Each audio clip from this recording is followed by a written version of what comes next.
Hello குட்டீஸ், இன்னைக்கு நம்ம உயிர்மெய் எழுத்துக்கள் ஙா வரிசையில ஞே எப்படி எழுதலாம்னு பார்க்கலாம் வாங்க.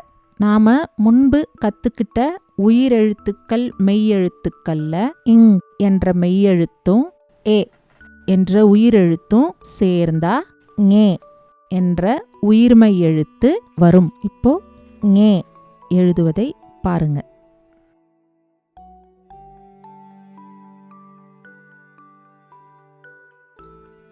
மீண்டும்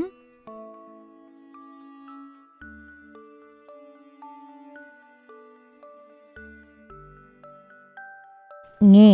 இப்போ உங்களோட நோட்புக் பென்சில் எடுத்து நீங்களே எழுத முயற்சி பண்ணுங்க.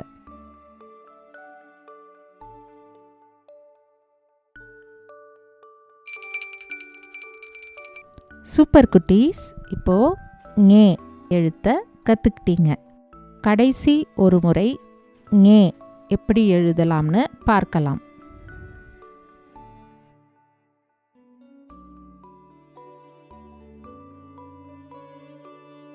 ஞே. பாய் குட்டீஸ், அடுத்த வீடியோல சந்திக்கலாம்.